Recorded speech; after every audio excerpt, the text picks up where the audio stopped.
We are the Church of the Larger Fellowship, a Unitarian Universalist congregation with no geographical boundary, working toward creating a global spiritual community, rooted in profound love, which cultivates wonder, imagination, and the courage to act. Adapting to the COVID-19 pandemic has been difficult for many bricks and mortar congregations. Early on in the pandemic, we were in a unique position to assist many congregations with the transition. We hosted special episodes of The VUU, provided advice and counseling to religious professionals, and trained congregations for live streaming worship, all while providing robust online programming for our members. From worship to covenant groups, from classes to pastoral care, and from our monthly magazine to our letter writing ministry, we have found ways to build connection and community even through the screen. We have been a model for ministry on the margins, providing services for isolated Unitarian Universalists, becoming a spiritual lifeline for our members in prison, and investing in innovative ministry. We know better than anyone how deep and meaningful connections can be formed even from a distance. Unitarian Universalists have faced many challenges in these times, and we continue to persevere and to fight for justice and equity for all people, especially during moments of crisis. We are proud to be a leader in this faith movement, and we invite you to get involved in our ministry. We strive to be a place where anyone from anywhere can find spiritual refuge anytime they need it. Welcome to the Unitarian Universalist Church of the Larger Fellowship.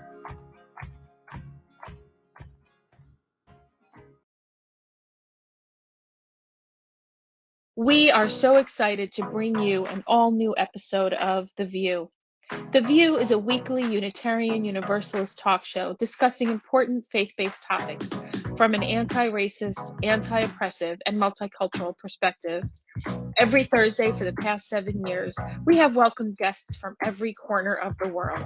Our guests are writers, scholars, activists, and religious thought leaders who are shaping Unitarian Universalism and society for the 21st century and beyond. I hope today's show inspires you. Hope it builds your faith. Hope it gives you perspective to see the power of Unitarian Universalism at work in your life. Enjoy the message.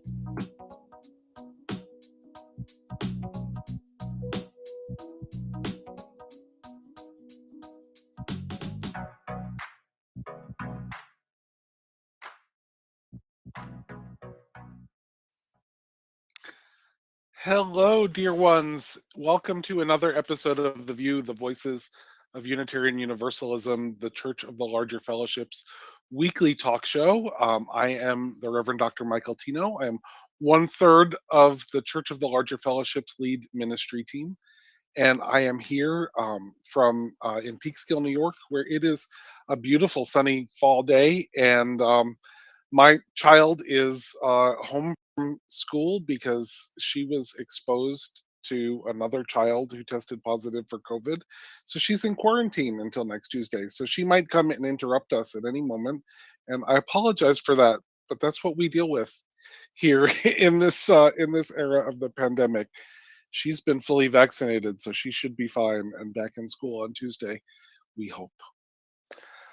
Joining me today hosting is Dawn Fortune and Kiana Dene Perkins. We are so happy to have Kiana Dene back as a guest co-host. Dawn, how are you today?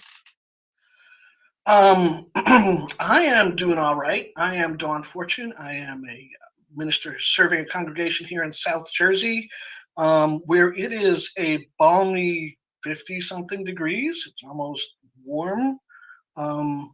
And sort of sunny and not bad.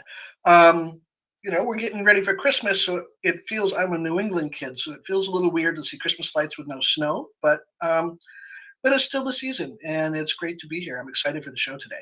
And I'm going to toss it over to Kiana Dene, who is one of my favorite people and just makes me smile whenever I see her face. Oh, family, it's nice to be home. Taking a little winter break with you all while our friends are out and about doing other good stuff in the world. For those of you who don't know me or just meeting me again, I am Kiana Dene Perkins. I'm located out of Ann Arbor, Michigan. I serve as the coordinator of congregational life at First Unitarian Universalist Congregation of Ann Arbor. Whole mouthful. And we go by UUAA, so we always have to enunciate when we talk UUA. And I'm excited to be here. For me, this is one of those vortex conversation moments as I am starting to do my own faith formation on a very deep level, ministerial, personal, professional faith formation. To be in this conversation feels really tender and juicy and exciting. So I'm excited to be here. Well, we are excited to have you back with us. And normally we start off our time with a little Unitarian Universalist roundup, but given who our guests are today, I think that would be a little superfluous. So I think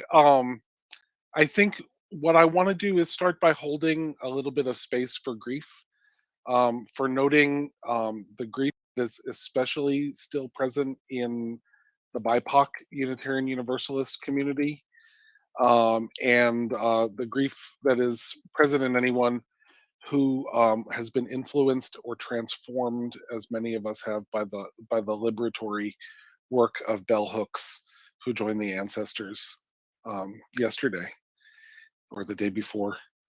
Time is. So I want to hold a little bit of space. Kiana, Danae, or Dawn, do you have anything to add to that? I do. One of the things that I've been lucky to practice much more in the last 6 months is somatic practice and paying attention to where things are sitting in my body.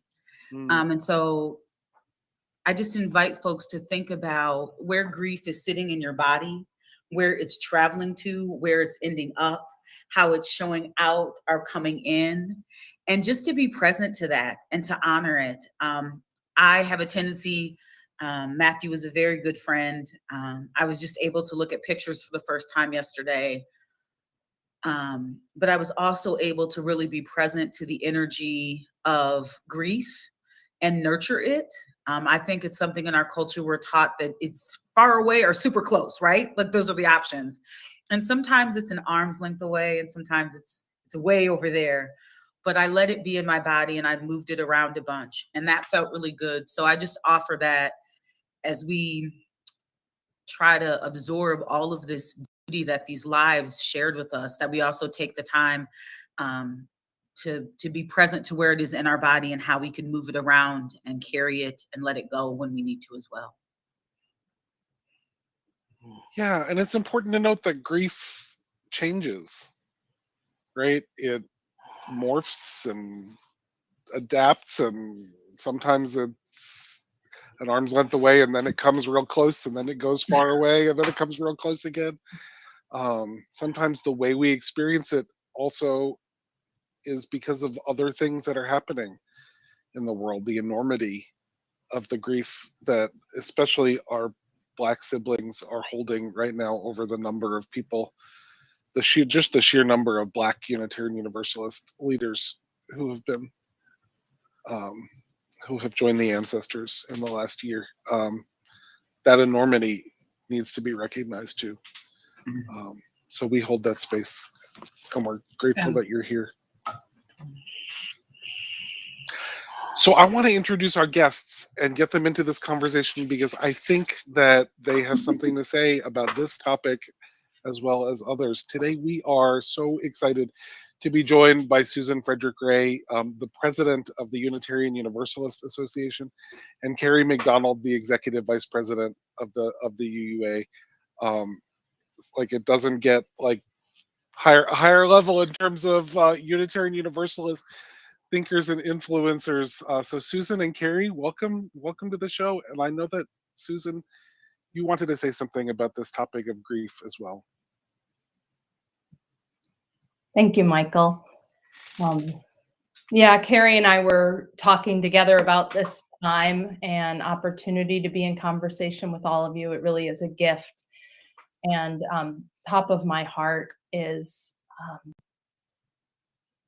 just the acknowledgement of how much grief and trauma we have been through in the past weeks, in the past years, and the number of, in particular, as you said, Michael, the number of Black UU leaders that have joined the ancestors. Folks that were in high-level leadership and presence in the UUA, as well as our religious professionals. And so I'm just mindful, and I experienced this myself, the need, as you said, Kiana, Danae, about making space for grief, making time for it. You know, we often have to compartmentalize it to get whatever needs to get done. But if we don't return to that heart space, to that attention to grief, it comes to us anyway in all kinds of ways. So I just want folks to know, all of you on this call, all of you watching, those who will watch later, that I hold you in my heart, that for your care, I pray that you may have time in unhurried moments to tend to your grief and your body and your spirit, that you may feel the love of your larger faith community, as well as the love that always holds us and never lets us go, and feel that presence. These past several years, not just the pandemic, but definitely the pandemic, as well as just the political realities, the level of violence in our communities, from police against Black and Brown people. Now, as the pandemic shifts, now we have mass shootings on the rise and in our schools. Just the incredible toll that this has taken.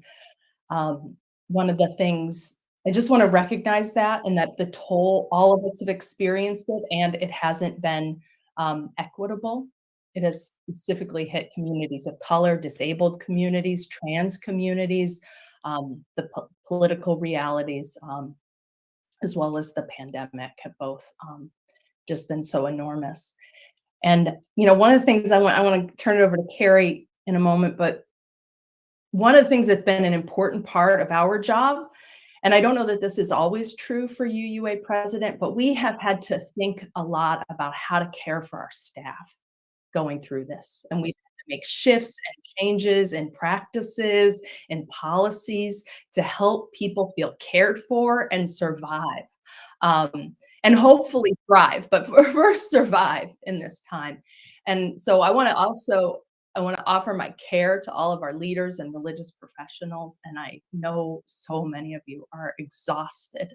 And I share that. And I also want to say to our board leaders, to senior ministers, like, remember the importance of caring for your staff, and that the work we do is fundamentally human work, community work, caring work.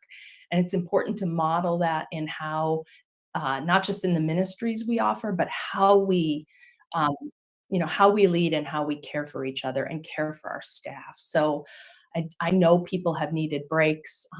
Being able to support folks where they are and what they need to survive is really important. So we've spent a lot of time on that, Carrie and I just want to share that as a reminder to our congregations about having expectations that are rooted in the realities of what we're all going through, and that center care and center the need to take care of one another and our well-being, and that absolutely includes our religious professionals and church staff.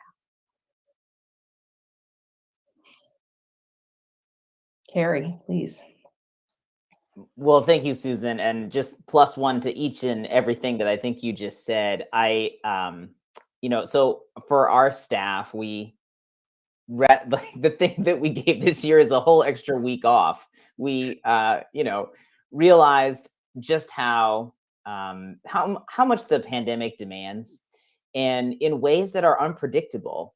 It can raise conflict. It can come out in other ways. I think part of what's happening at this stage in this pandemic, going on 2 years, right, is like the thing that's happening in the moment is not the thing happening in the moment. It's also all the things that have happened in the last 2 years, or, you know, the last few hundred years. But the layers of grief is part of what I know I'm feeling as someone who's lost family members in the pandemic, lost, you know, dearly beloved colleagues.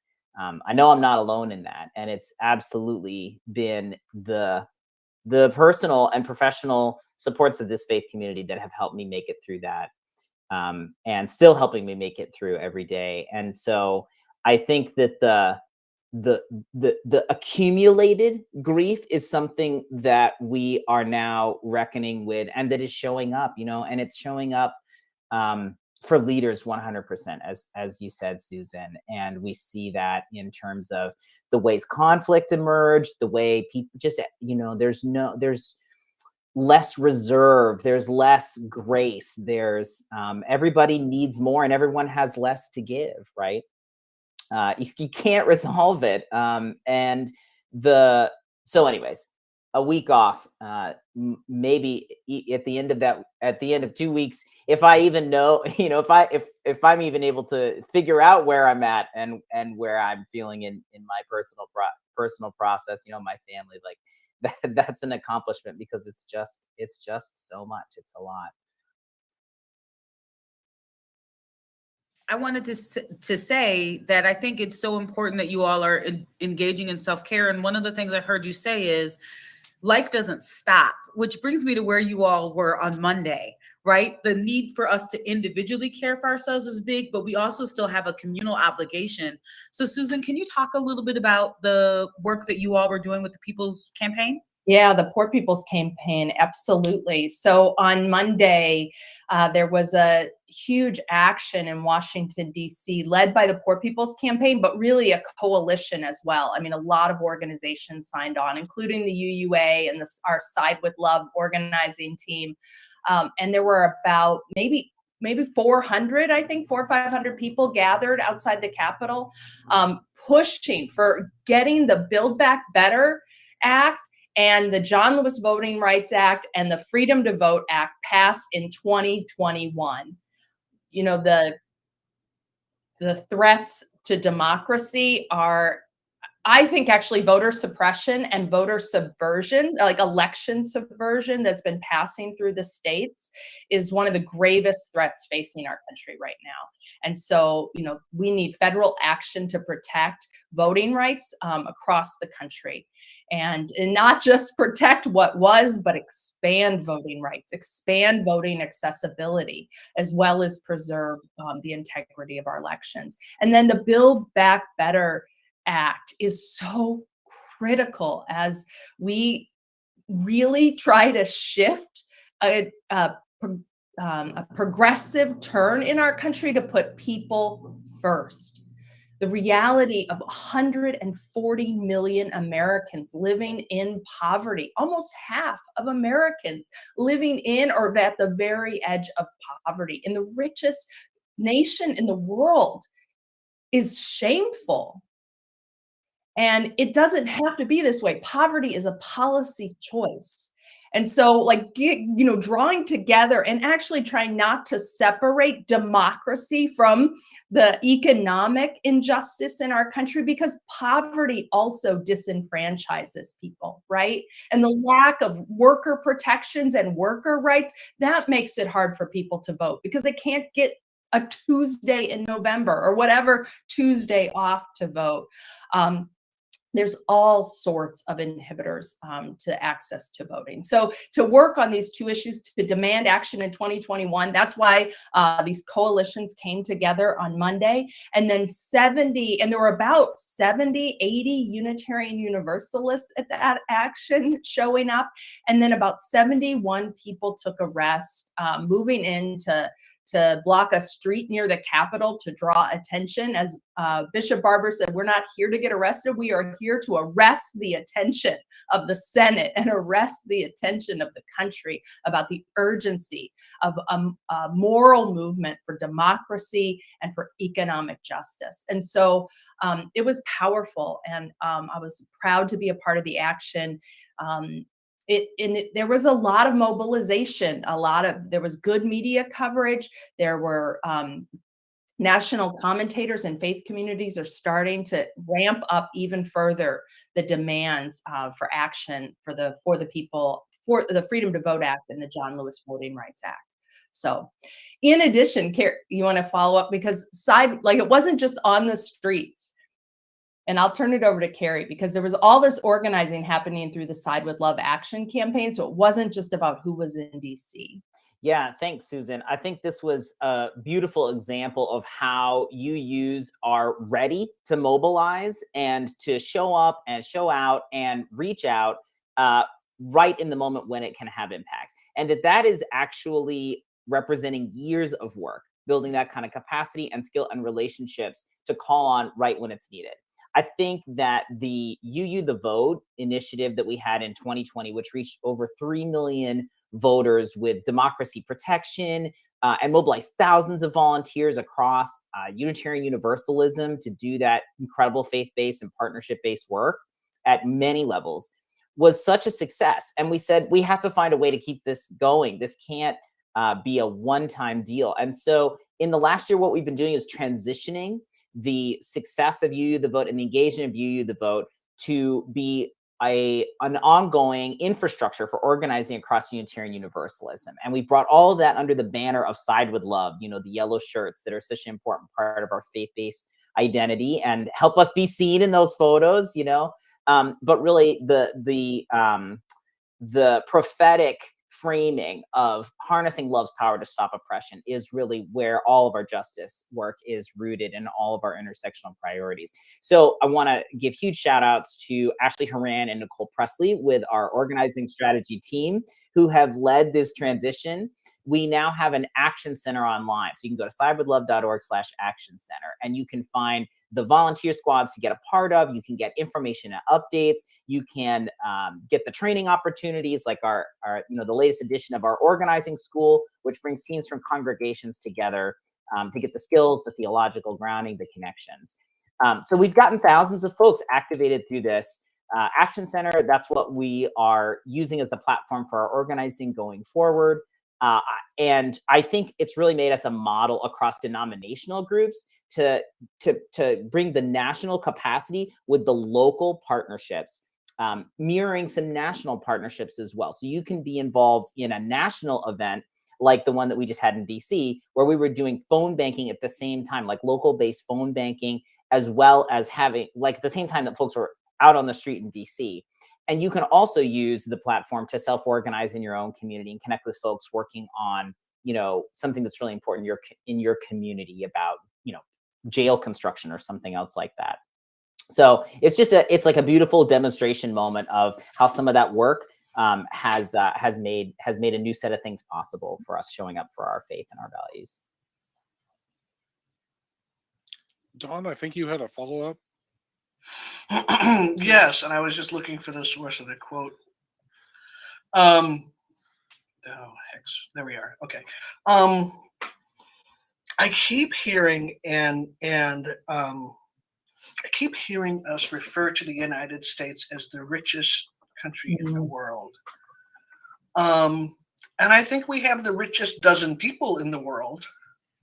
But I think a country where 140 million people are living in or near the poverty line is not the richest country in the world. And I was looking up, it was John Steinbeck who said, socialism never took root in America because the poor see themselves not as exploited proletariat, but as temporarily embarrassed millionaires. Wow. Right? Yeah. And we need to, I would like us to examine what it means to call ourselves the richest nation in the world. Because we have a minimum wage that does not afford a cat a living wage. My cats have expensive taste, but still. The richest country in the world takes care of its people. The richest country in the world provides medical care for people. The richest country in the world ought not be letting people die for lack of affordable health care. The richest country in the world should not have, toddlers' parents setting up GoFundMe accounts so the kid can get the sort of adaptive equipment that they need to have a shot at a functional life, right? So I think that's a misnomer. And I think, like Steinbeck said, we believe ourselves to be temporarily embarrassed millionaires. None of us want to really acknowledge that the vast majority of Americans are exploited proletariat. And as long as they keep being led to believe that they are temporarily embarrassed millionaires, they will never fight back. So Susan and Carrie both want to bite on that, and I will trust Tanner to make that happen. So I'd love to hear what you say. Thank you, Dawn. I think that was really important framing. I appreciate that. The dozen richest people in the world, that has the dozen richest people in the world. It's really important to name that. And I think Carrie wants to take it in another direction, but it reminds me of the ways that we need to question so many of the ways that we talk about the United States through a lens of exceptionalism. And this, we also see this in Unitarian Universalism, right? That we talk and think of ourselves in an exceptionalist frame, right? And but we're different. how that is, how that silences and denies the reality of what's happening in people's lives in the United States. I mean, to even say we are, which sometimes I try to use simple language for media, but even to talk about defending democracy. Like, we have been backsliding on democracy for a long time. And the Voting Rights Act, which guaranteed the right to vote to all citizens, regardless of skin color, is only 50 years old, and it's already been dismantled, right? So even, just our notions of democracy, of freedom in the country with the most incarcerated people, all of these ways in which we describe the United States out of language of exceptionalism is serves to silence and actually discredit and deny people's reality. So the majority of people's reality. So I really appreciate that. It makes me think about a lot of the ways that even I use language, to make things kind of simple or contrast clear. And it's always more complicated than that. I really appreciate it. And coming out of, I'm from the Midwest, and, coming out of those devastating tornadoes and, what we're hearing about in the candle factory, that workers were threatened with being fired if they left before the tornado came. With the Amazon workers not being allowed to leave.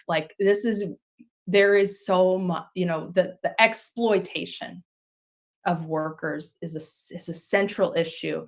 And it's exciting to see labor, a moment around labor, but it's also, it's devastating. What happened in the midst of those tornadoes is absolutely devastating, and shows the level of exploitation that our corporations and companies have for workers. And Carrie, I want to hear what you have to say, because I think what you're about to add is going to make the pot bigger. Yeah. It may be, the irony about talking about Unitarian Universalists as exceptional is how central we've been to the development of white middle class culture in America. I mean, we basically brought over the Christmas tree, right? That's not exceptional. That's creating what is normative. We, there's a podcast I heard, and I'm sorry, I'm not remembering which UUs have put this together, talking about Fannie Farmer, who basically created white middle class cooking and was a UU and or Unitarian, right? So we are deeply a part of that kind of American melting pot narrative, and are particularly Northeast, wealthy, educated, Harvard educated forebears and ancestors were at the founding of the white settler colonialist mentality of the country, right? And that idea about being able to be a millionaire if only luck breaks your way, the bootstraps narrative, all of that is marketing that was core to getting poor folks from Europe to come and settle the land here, right? And that you don't have that marketing without the militarized clearing of land systematically and extermination of indigenous peoples, right? And like, this is, again, like, Unitarian Universalists don't just trace our heritage to the Mayflower. We trace our heritage through the Mayflower to the congregation that existed in England that then created the Mayflower and came to, like, you can see that on the first parish in Plymouth's website. They go back to the Scrooby congregation of 1606 in England, right? So I think that we sometimes underestimate, because of it's kind of some of the socio-political locations of our faith community currently, in like the current left-right divide or what have you, how deep this stuff goes and how much it has shaped all of the aspects of our faith, the way we think about leadership, the way we think about what it means to be in community. So that's just what I wanted to offer, and I say that as somebody who has ancestors among Unitarians in New England, right? So like I'm also a person of color, right? And so I'm both like complicit in that as well as suffering from that, and it is so close to the surface in all these conversations that we're having, that history feels so alive. Please go read Indigenous Peoples' History of the United States if you haven't done that. Carrie, it's so interesting. So I'm getting all fired up over here. I'm a seminarian. I proudly attend Star King School for the Ministry. I'm in my first year, and I just I'm in the process, when this is over, going to go finish my history final, because I'm honest about that. It's due tomorrow. I'm ahead of the schedule. And just having, this with Meg Richardson and having this deep dig into history that starts not on this continent, that starts in Transylvania or in Eastern Europe in 1520. Or even part of the history we were reading about included the Nicene Creed and the separation of other faiths from, belief in the Trinity, right? So our history and who we are is there. But I also think, and this is actually one of the questions I wanted to ask or kind of lean into, is this concept of indigeneity, right? Like, I wonder, follow with me, people. I hope you can get on. Come on, we get on the bus. We going somewhere. I got a better understanding of European indigeneity, and I'm saying that wrong, but work with me here, and understood a little bit better what it meant to be persecuted, to have this kind of experience where your lack of belief in the Trinity could get you expelled from your country because church and state were together, right? And then we did a whole bunch of other work in other ways. But what I'm coming back around to is, I wonder if there is an opportunity for white UUs to have a reconnection to that deeper history, that deeper European history, and if that could help inform how we better connect to this physical piece of land, how we better connect to indigenous people of Turtle Island, and how we better connect with the stolen people of African diaspora and their experience in America through enslavement and colonization.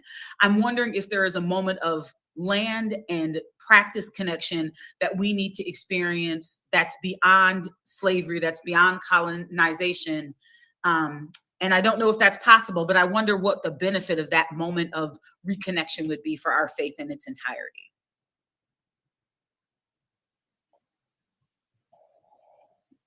Did I say something profound or off the map?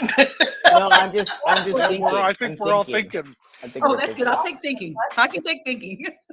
I mean, it's hard. I mean, I just want to say, I think it's hard to go beyond or before colonization, because, even Christianity becoming a part of the Roman Empire, and then the ways in which there was colonizing forces throughout Europe before the 1500s, right? We're still dealing with colonization, in that time period. Mm-hmm. And even like with we talk about religious freedom. I think, this part of religious freedom that's rooted in the Puritans coming over to Turtle Island on the Mayflower, but they weren't just looking for religious freedom. So we do have to understand the full story. Like, they had religious freedom in the Netherlands.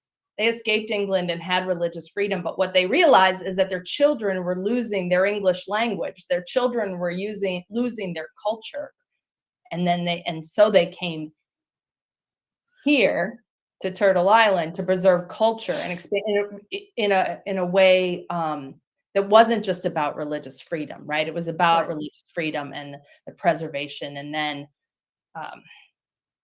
settler, mentality in this Susan, time. you said, I think that we have to deal with colonization, and I think there's a moment we have to be in that moment around that piece of history because it's extreme and important.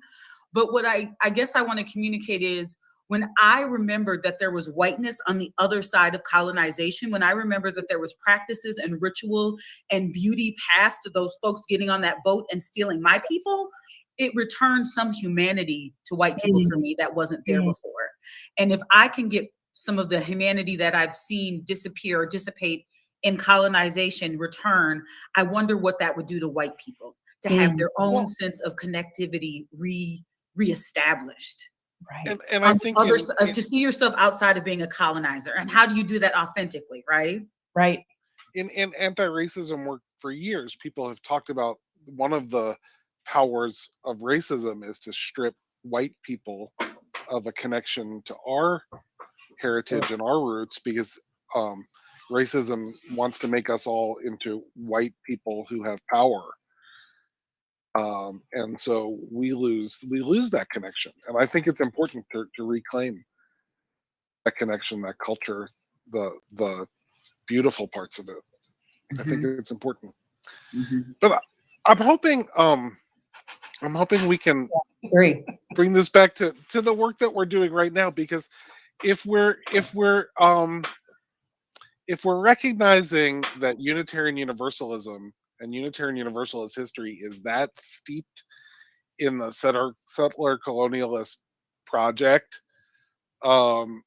in the history that gave us white supremacy culture in the United States, then that brings us to how we're going to dismantle that.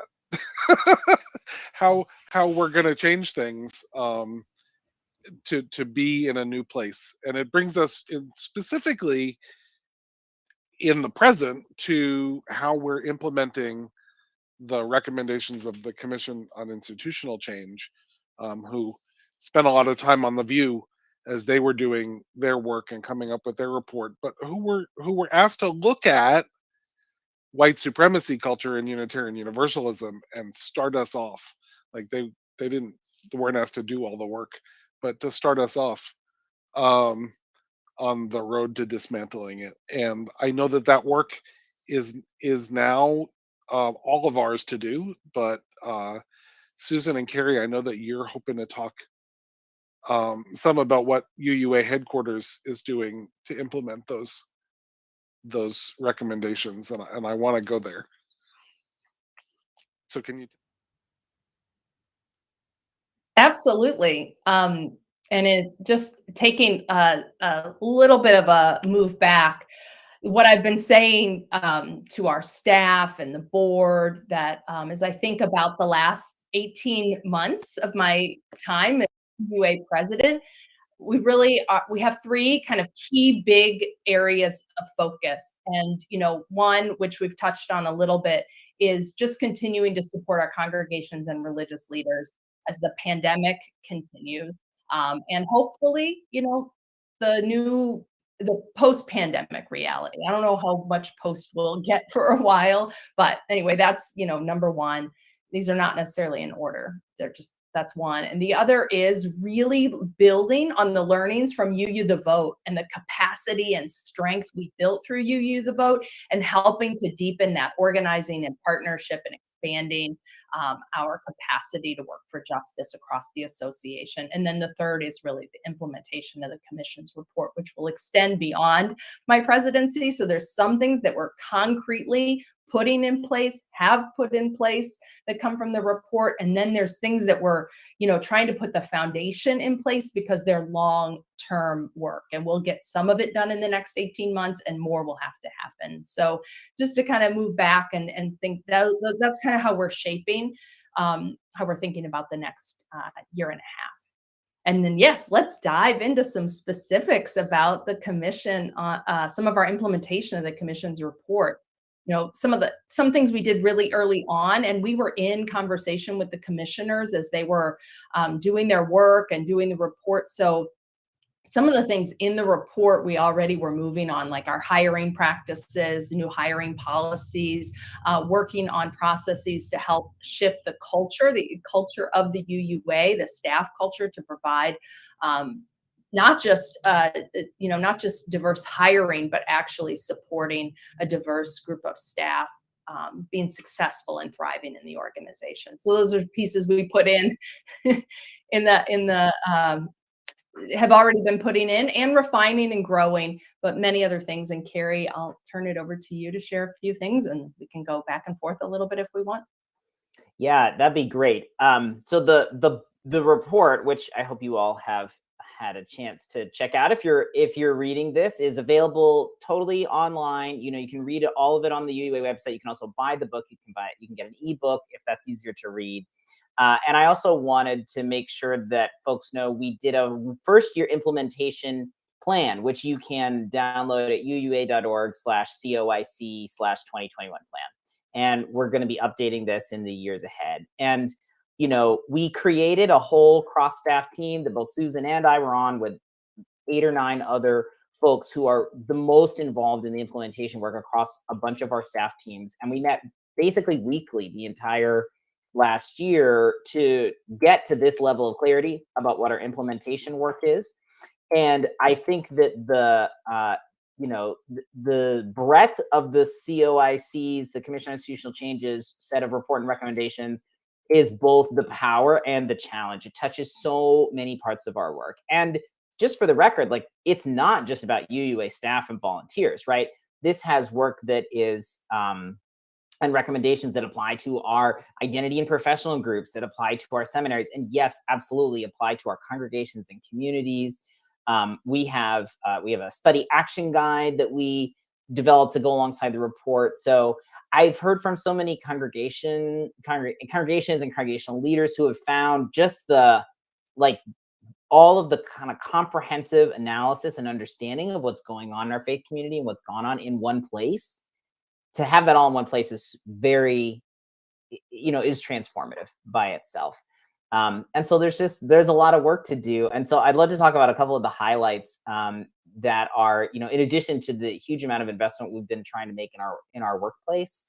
A couple of the things I want to mention. One is a conflict engagement team called Hope for Us that we've started. And this is focused on high conflict congregational situations. And we've just been recruiting and are in the process of bringing on some coaches that are not our staff, but are folks engaged at the congregational level. And we're going to be doing some joint training so that those both can be deployed to our most to support our congregations in the depths of some of these really powerful struggles. The thing I really like about Hope for Us is that it gives us an example of something that was, yes, it was a big recommendation in the Commission on Institutional Change report. It's something that has pushed us to grow and leverage our skills and reach as the UUA staff, but it also really points the way forward, not only in what we need to dismantle, but the culture that we want to build, where conflict is understood as an inherent part of community. It's not wrong, but we have to be ready for how we engage our covenant and our commitments. And that takes, skill and energy and effort. And it's really important. I mean, you can't make progress on addressing culture-wide deep issues if you don't have those feedback and conflict engagement mechanisms. So I'm really excited about their work as being able to, be a sense that the sense of how to engage conflict in faithful ways, radiating out from there and affecting many more people than just the folks who are in direct content, but the resources and trainings and stuff that goes on with that. we've got some more that I want to talk about, but I just wanted to start there. I could take up another piece, Carrie, just briefly. I mean, we're looking, a number of recommendations in the report are about increasing resources and scholarship and funding for BIPOC religious professionals, disabled, trans religious professionals. So we're working on that, as well as funds for innovative ministries. And, by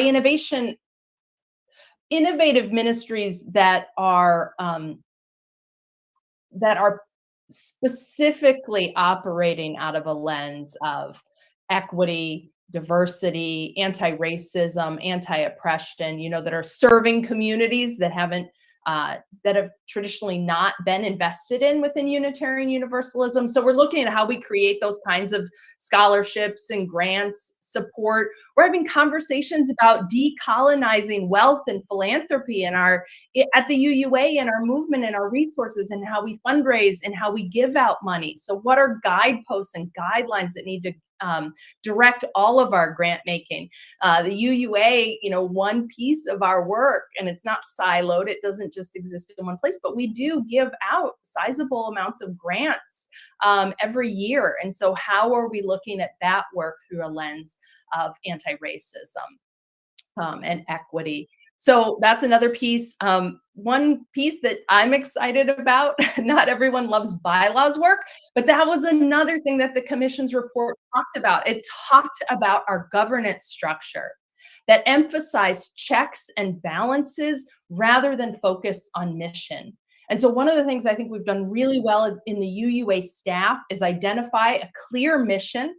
That our mission is to equip our congregations for vital ministry, train and support leaders, both lay and professional, and advance UU values in the world. And having that kind of clarity of mission, as well as our operational vision, the vision we hold at the UUA to be an organization that lives into the liberatory values of Unitarian Universalism and the beloved community where all people of all identities can thrive. That kind of mission and vision work really drives how we collaborate, how we set our priorities, and we lift it up again and again to guide our work. So our governance structure is not like that. It's overly detailed, which restricts our ability to innovate. It creates, as the commission says, a lot of checks and balances rather than focus on mission. So we're really looking at an overhaul of our bylaws that will allow innovation, that will be in plain language so that it's accessible to more people to understand the governance and get involved, and that it really is focused on living into our mission and our vision, and accountable to our values. So that's a process that's going to, we're working on it right now. It will probably, if we're lucky, we would bring changes at GA of 2023. It might be 2024. It's moving along in parallel too. We can move to GA, sure. Thank you. Yeah, let's talk about GA, because some of this bylaws stuff and rules stuff that we're working on directly impacts GA. And one of the things that 2 virtual GAs, the pandemic, has shown us is that we have long in our movement had conversations about ways that GA needs to change. This conversation about every other year GA, whatever side you're on, it's been going on for like 20 years. But that our bylaws are one of the things that prevents us from being innovative, because so much about General Assembly, so much detail is spelled out in the bylaws. So Carrie, why don't you share some of what this multi-platform, really, truly multi-platform General Assembly that we are planning for 2022. It'll be both online everywhere and in-person things in Portland, Oregon in June of 2020. The goal is to have not identical, but equitable offerings, equitable kinds of offerings across platforms. Some things will be totally shared, and there might be some unique but equitable content that's just in one place or the other. Much will be available on both, but we're really trying to hold up this idea of equitable kinds of interactions across the multiple platforms.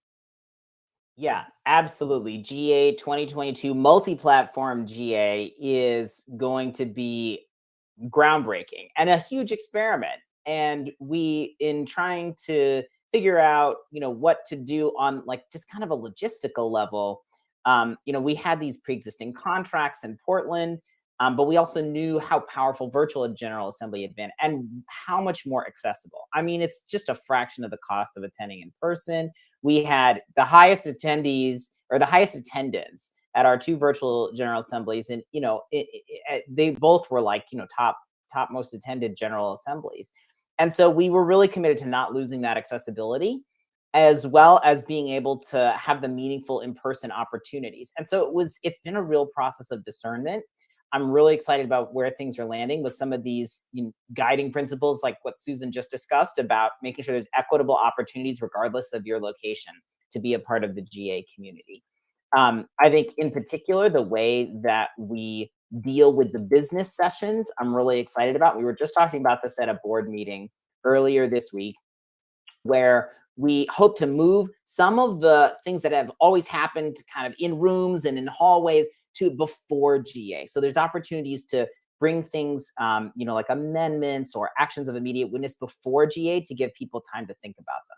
And that during GA, what we're trying to do is get away from the parliamentary procedure, the raise your vote cards and snap voting, and that makes it hard to figure out what's going on.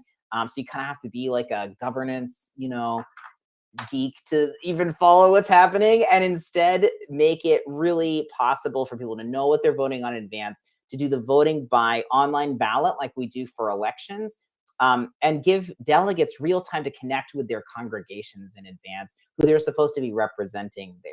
So it's going to be a real change in business. I'm super excited about what this will mean for people being able to meaningfully participate in the decisions of our association, regardless of kind of what you're bringing to the table or how much experience you have. And that's just one example of where we're kind of building the path as we go. And the whole conference industry is like wrestling with these challenges. And then you layer on top of that all the unique stuff about General Assembly and the history of General Assembly and the people involved. And so we're really excited. I hope everybody, registration is already open, so you can already register. And the one other thing I want to say is that, in part because of the advocating from our youth and young adult communities in particular, we've now made registration for the business session of General Assembly a separate sliding scale. So no one is prevented from being able to participate in the decision-making of the association because of economic hardship. That's not democratic, right? If you want to register for the program of General Assembly, so you get access to the worship and the programs, then that's a separate piece to it. And you'll still have access, to the content library, the on-demand library we've had in the past, the app and the platforms where you can interact with GA attendees wherever you are. But some of those business changes I'm just really excited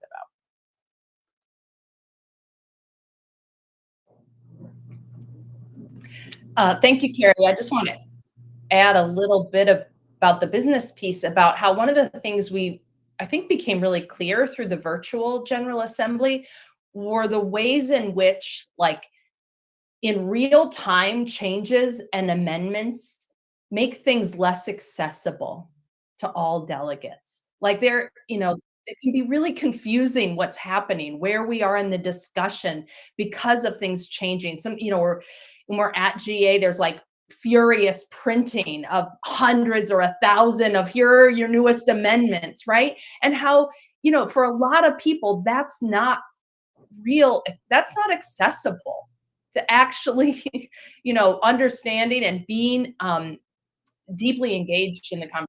So I just wanted to lift up about how some of the realities of the virtual GA made some of the real problems in our process more obvious, which is good because we can make changes to them. So, we even imagine, like, what would it be to kind of have all the business settled in terms of not making amendments at the beginning of GA, and then maybe voting near the end, and you don't have to vote in the room. You could vote, you can vote online, you can hear debate, we can focus on discussion. We can focus on discussion on the issues at hand, but then folks don't have to vote in that moment either, right? They can talk to their colleagues, friends, think about it, because people do process, learn, and engage material differently. So I'm very excited about that.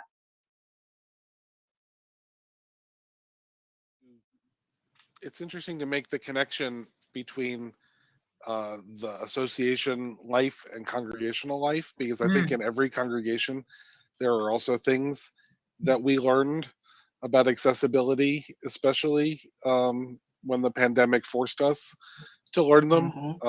That largely, like, disabled communities have been telling us for many years. Yes.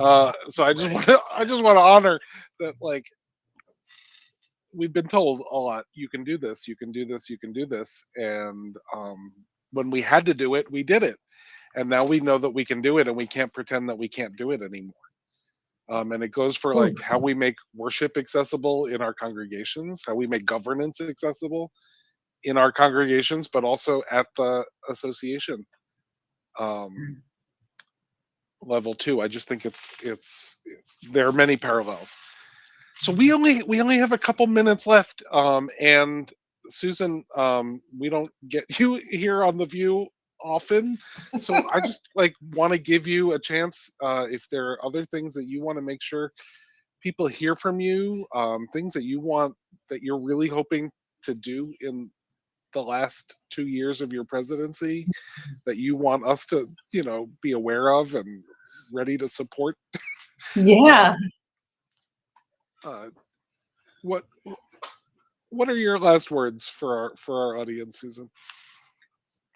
Well, one is that I hope you will support bylaw changes. Like, I don't know exactly, like this year we might just like have a business resolution that says, yes, we need to reimagine our bylaws and our structures to unlock our values and our mission. And like, I would love support around that, because I think this is a time for innovation and creativity and really, unlocking our systems and our processes to be more inclusive and effective. So that's like my big thing. I really imagined that when I was running for president, that like these big structural governance things create all kinds of obstacles to inclusion and don't serve our mission. So that's one of my big pieces. What else? I mean, it's just, to me, the time before New Year's is really one of my favorite seasons. I think it is an invitation to reflect and look back, as well as ahead. And I just, I wish for all of you peace, gentleness, fierceness where you need it, and overwhelming, overflowing love. As you all say, love relentlessly, right? But, just that spirit embodied. And I'm grateful for you all as at the CLF. I'm grateful for each of you as leaders. And just, it's, I think about my term as coming to an end, and it's a part of my space, and just what an incredible honor and how important these last years have been and will continue to be. And what an honor it's been to be, continues to be UUA president. This time leading into the holidays is one of our favorite times of year at CLF as well. And so I just want to make sure everyone is invited to connect with the CLF community. We do say that we show up and love relentlessly, and we have a lot of fun with each other in these weeks leading up to Christmas. Some of the pictures in that online video were from some of our fun events. We cook and we bake and we make gingerbread houses, and we write holiday greetings to our now almost 1,500 incarcerated Unitarian Universalist members. We made that video in June, and it was over 1,200. We're at like 1,490 as of this week, which is pretty astounding. So we invite you to join CLF Connect community as well this time of year.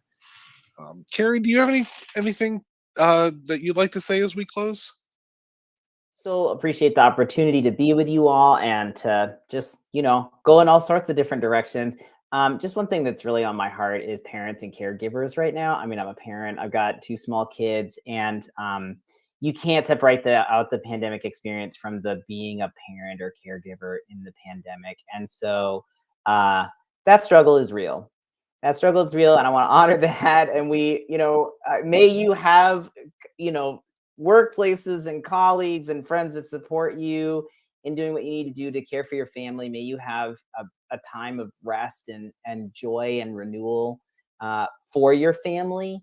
And may we all follow the teachings. I want to channel the teachings of one of our departed beloveds, Alandria Williams, who said it has to start with care. Like, the practice of caring for the people right in front of us is the practice of love at the biggest scale. We have to start there, and noticing who's around us. And so that is absolutely what family is about. That's about how we try to lead and practice our relationships with our staff, with our constituents, with our partners. That's not about always agreeing and always thinking the same thing. On the contrary, it's about loving through that. And so just wanted to offer a special appreciation and wishes towards all of us who are parents and caregivers. Thank you for joining us. Special thanks to those of you who give generously to this ministry. It is because of you that this ministry is possible. You can click the link in the description to give now, or visit clfuu.org/give for more information.